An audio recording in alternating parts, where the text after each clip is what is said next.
The world is racing to develop a vaccine for the coronavirus. The World Health Organization says that an effective vaccine will take between 12 to 18 months to develop and become readily available. But to which countries and who will be prioritized? The vaccine race is currently led by three frontrunners. The first clinical trials of a vaccine were conducted at the Kaiser Permanente Health Research Institute in Washington State a week ago.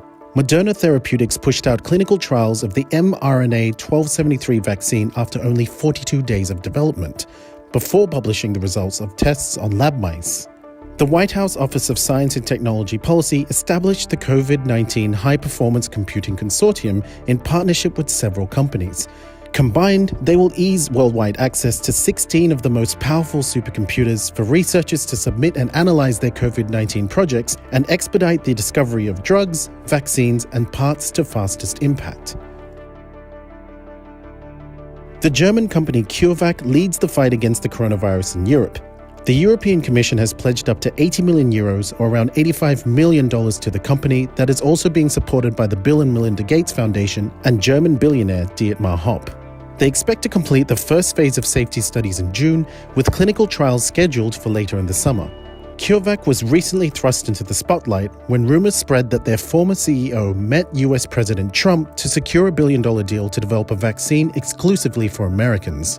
After weathering backlash, CureVac released a statement confirming that they are focused on the development of a coronavirus vaccine with the goal to reach, help, and to protect people and patients worldwide. Although the Chinese government came under fire over claims of trying to cover up the coronavirus outbreak when it first appeared, they have since instituted citywide quarantines, mass sanitization projects, and constructed specialized hospitals that have seen coronavirus cases dwindle across the nation. Hong Kong-listed CanSino Biologics was approved to begin clinical trials of a coronavirus vaccine. 108 volunteers reportedly signed up for the first stage of trials of different dosages in Wuhan and will be monitored closely over the coming months.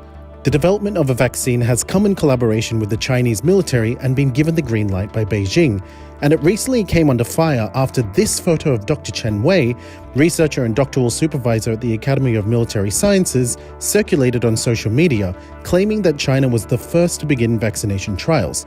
It was later proven to be a false claim.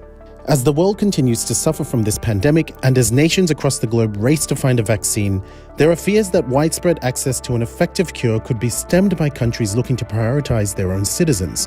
It's happened before, when an Australian company was among the first to develop a vaccine to swine flu, but was required to meet local demands before fulfilling export orders. Historically, the US and Europe have led the fight against outbreaks and epidemics. But as they are now struggling to consolidate a response to the coronavirus pandemic, the Chinese government and entrepreneurs such as Jack Ma are leading the way by pledging medical personnel, diagnostic tests, and medical supplies to countries across Asia, Africa, South America, and Eastern Europe. Their efforts have been seen as a push to establish themselves as global leaders in dealing with crises and potentially showcase the superiority of their system and ability to impose measures to curb viral spread. But as the world struggles to cope with a pandemic that claims more lives every day, can we hope to see a joint global effort towards finding a cure for all?